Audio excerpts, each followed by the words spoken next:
ou une candidature de trop en Côte d'Ivoire. Quels sont vos rapports avec le nommé Big Togo et dans quelle mesure vos responsabilités sont-elles engagées dans ce scandale-là, si tel est le cas? Bon, écoutez, il y a peut-être une affaire Big Togo, mais il y a deux scandales dans cette affaire. Et je ne sais pas si vous aviez suivi l'actualité à l'époque, mais en 2016, parce que lui était intervenu pour soutenir que tous ceux dont il avait bénéficié dans notre pays l'avaient été avec l'assentiment du Premier ministre de l'époque, j'étais intervenu pour le démentir, parce que ça n'était pas exact. Voyez-vous, d'abord, j'ai connu M. Bictogo en qualité d'ami de M. Macky Sall, pas ami de M. Alassane Ouattara. Je ne l'ai rencontré qu'une fois, et c'est lui qui m'a dit « Je suis un ami de M. Macky Sall ». Point barre, puis je ne l'ai plus revu. Ensuite, il y a eu cette histoire de visa au profit de la société qui est la sienne, la société Snedaï. J'étais contre, il faut le dire, et je l'ai dit, je l'ai écrit en réponse justement à ces propos mensongers. J'étais contre l'instauration d'un système de visa coûteux. Pourquoi? Parce qu'en 2012, il fallait trouver les leviers nécessaires pour relancer l'économie sénégalaise, qui était en léthargie totale. Et nous avions retenu, avec l'accord du président de la République, de relancer l'agriculture et le tourisme. Pourquoi l'agriculture et le tourisme? Parce que ce sont les activités qui étaient bien connues des Sénégalais et sur lesquelles, avec un peu d'effort, il était possible d'obtenir de la relance. Et donc, l'introduction d'un visa coûteux allait contre l'utilisation du tourisme comme moyen de relance économique. Donc j'étais contre, c'est clair, et j'avais proposé, face à l'argumentaire sécuritaire qui était présenté, un visa qui coûtait 625 francs CFA. Malheureusement, parce que Big Togo a de bons amis, on a fait l'option d'un visa à 50 euros, mais excessif. Et ce visa, il devait, disons, la recette liée à ce visa devait être partagée, perçue totalement par Big Togo et partagée entre Big Togo et l'État du Sénégal. 25 euros, 25 euros. C'était quelque chose d'inacceptable parce qu'en plus, non seulement le visa était coûteux, mais la procédure pour l'obtention du visa était extrêmement lourde et donc dissuasive pour le touriste. Et c'est pourquoi nous avions proposé en même temps que le visa à 625 francs, une procédure légère permettant son attribution rapide sans gêner le touriste. Parce que ne gênant pas le touriste lui-même. Notre proposition n'a pas été retenue et un contrat a été signé non pas par Abdoulaye, non pas par le ministre des Finances, non pas par le ministre du Tourisme, mais par le ministre de l'Intérieur. Sans qu'on soit informé. Alors, je ne vois pas comment M. Victor peut dire ah, d'accord, c'est incroyable, on n'a jamais vu ça. Que reste-t-il à faire? J'étais persuadé, parce que c'est mon métier, la prévision, c'était mon métier de base. J'étais persuadé que cela allait casser le tourisme du Sénégal, que le président allait s'en rendre compte et qu'il allait remettre en question cette histoire de visa. Ça s'est passé exactement comme je l'ai prévu, mais ça s'est passé comme ça. Moi, j'étais déjà parti. Et vous savez pourquoi j'étais parti? Parce que fin août 2013, j'ai refusé de signer un marché gré à gré liant l'État et la société de M.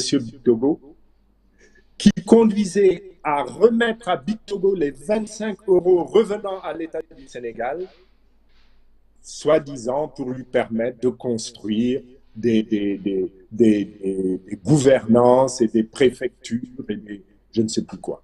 J'ai refusé. J'ai argumenté mon refus. Une semaine après, on m'a demandé de quitter mes fonctions de Premier ministre. Alors, après ça, soutenir que je suis responsable de quelque chose dans cette affaire, c'est vraiment être de très, très mauvaise foi. J'ai défendu les intérêts de mon pays jusqu'au bout. Ça m'a fait quitter la primature, ou en tout cas, c'est une des raisons pour lesquelles j'ai quitté la primature, mais je ne regrette rien de ce que j'ai fait, et si c'était à refaire, je le referais. Et il y a eu un deuxième scandale, par contre, lui, il a lieu en 2016, autant que je me souvienne, parce que le président se rend compte que ce n'est pas possible de poursuivre. Il a lieu peut-être un peu avant 2007, je ne me souviens plus très bien, mais c'est plus possible de faire vivre, le tourisme était en train de mourir au Sénégal, de faire vivre le tourisme sénégalais avec cette histoire de visa à 50 euros. Donc, on arrête ça et on verse 12 milliards de compensation à Bictogo. Comme ça.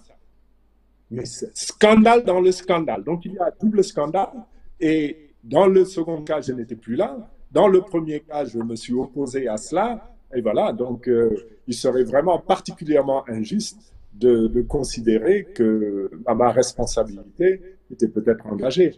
Ce que j'ai fait, moi, c'est tout de suite mettre la priorité sur le tourisme. Tenir un conseil interministériel sur le tourisme permettant sa relance. Le tourisme en Casamance, qui en avait bien besoin, était compromis par la piste de Cap Skirring qui était abîmée. On l'a immédiatement réparé. Le président du club méditerranéen à l'époque, M. Giscard d'Estaing, s'est déplacé et venu à Dakar pour me remercier et me féliciter.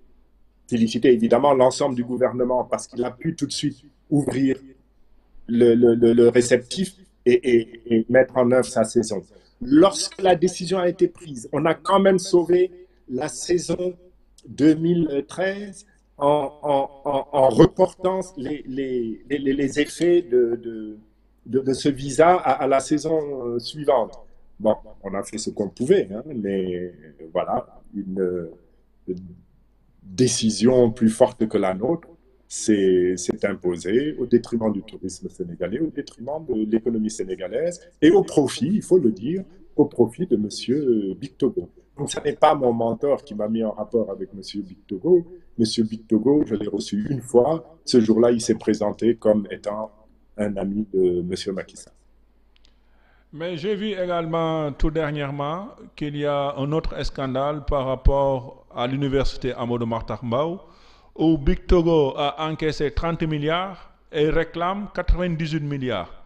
98 milliards de plus, ce qui fera à peu près 78 milliards d'excédent par rapport au marché initial, parce que le marché initial était 50 milliards. Et finalement, il a encaissé 30 milliards, a laissé les travaux dans un état, disons, plus ou moins avancé, avant de rebrousser, refaire ses valises et repartir. Quel est votre sentiment par rapport à ce délinquant qui continue de narguer l'État sénégalais? Ben écoutez, ça, je crois que s'il le fait, si cela est possible, c'est en raison de ses relations avec le président Macky Sall. Sans plus. Il n'y a pas une autre raison, c'est totalement inadmissible. Mais comme je vous le disais tout à l'heure, c'est un ami du président Macky Sall et à ce titre, il peut se permettre ce qu'il se permet. Il faut savoir que M. Bictogo est devenu célèbre après le scandale trafic du rat en Côte d'Ivoire, où il avait été impliqué dans l'importation de déchets toxiques qui se sont avérés mortels pour plusieurs citoyens ivoiriens, et c'est à la suite de cela qu'il a dû quitter le gouvernement du président Alassane Ouattara. Bon, mais ça n'est le seul délinquant, puisque vous l'appelez ainsi. avoir pignon sur rue au Sénégal. On a aussi eu notre Franck Timis, hein, il y en a d'autres. Il y en a d'autres faussaires en tout genre, ceux qui vendent les faux médicaments, comme Mamadou Diallo, qui bénéficie ensuite d'une grâce présidentielle. Le faux médicament, c'est grave, c'est du poison. C'est-à-dire que c'est du poison qui tue les Sénégalais en le leur faisant payer. Eh bien, on lui a donné une grâce présidentielle pour le sortir d'un mauvais pas. Alors, je ne parle pas des faussaires de billets, des faussaires en tout genre. C'est propre à notre régime. Mais en parlant de faussaires, j'ai suivi ou bien j'ai vu une de vos réponses par rapport au scandale Petrotim où vous taxez les gens qui sont, je pense, de criminels, si je m'abuse, euh, dans le dossier de Petrotim. Particulièrement Franck Timis qui a eu des condamnations pour des trafics de drogue, ou Ovidio Tender qui est actuellement en prison. Et Trimis également, il est recherché en Roumanie pour ce dossier-là. Et aujourd'hui, il est vu comme un roi au Sénégal. Et on l'a offert presque tout le Mais, pétrole. mais vous, écoutez, vous êtes en train de confirmer ce que je suis en train de vous dire. Vous savez, il y a des deals que vous ne pouvez pas faire avec des personnes honnêtes. Donc, vous êtes obligé de choisir des criminels pour ce faire.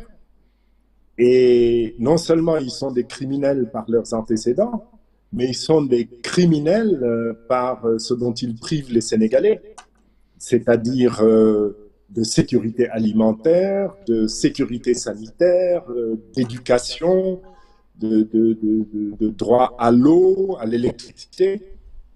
Ils sont par centaines de milliards sur le dos de nos que souffrent de tous ces maux que je viens de citer. C'est d'une tristesse absolue. Mais encore une fois, il suffirait que nous ayons à la tête de l'État des gouvernants mettant la priorité sur la défense des intérêts nationaux, sur la défense des intérêts des populations, pour que ce genre de personnes soient non grata, que jamais ils ne puissent même mettre les pieds au Sénégal ou qu'on les expulse depuis l'aéroport. C'est évident. Et l'autre question, toujours relative à la Côte d'Ivoire. Pensez-vous vraiment que Ouattara, en se présentant sous le prétexte d'un recours in extremis pour son camp suite à la disparition de M. Koulibaly, pourra-t-il éviter à la Côte d'Ivoire et par effet de ruissellement le spectre des troubles, lui? Parce que lui, il est dans cette logique, surtout que la Constitution de 2016 lui donne la possibilité d'avoir 2 mandats supplémentaires à partir de décembre 2020. Écoutez, dans l'interprétation de la Constitution ivoirienne, j'ai lu récemment des textes d'éminents professeurs de droit qui ferment cette porte. Ça, c'est une interprétation à l'africaine. Hein. Une constitution, c'est une constitution. Quand il est dit que vous ne pouvez faire que 2 mandats, vous ne pouvez faire que 2 mandats. C'est dit non à partir de ce moment. Bon. Par ailleurs, je crois que ça y est, hein, il s'est porté candidat. J'ai cru voir l'information. Là, on vient de me faire parvenir un petit papier. Apparemment, il est candidat. Bon, je souhaite à la Côte d'Ivoire la paix. Mais très sincèrement, je ne pense pas que cette troisième candidature puisse dispenser la Côte d'Ivoire de troubles. C'est mon opinion. Je ne le souhaite pas, mais c'est un choix douloureux. Et vous savez, ce qu'il y a de plus important, encore une fois, et au-delà même de l'interprétation du droit, c'est le respect de la parole donnée. Il faut que nos hommes politiques aient désormais ce souci du respect de la parole donnée. C'est un souci éthique. On a besoin d'hommes qui se préoccupent d'entrer dans l'histoire On a besoin d'hommes qui se préoccupent de ne pas laisser le souvenir de personnes qui ont failli à leurs paroles et qui ont mis en danger l'équilibre de leur nation. Voilà ce que je pourrais dire à ce sujet. Donc j'espère pour la Côte d'Ivoire Maintenant, la la paix. régie me signale que M. Ndiogo est en ligne. On essaie avec lui. Allez, M. Ndiogo, vous me recevez? Allô? Allô, oui, vous me recevez? Allô, Allô? bonsoir.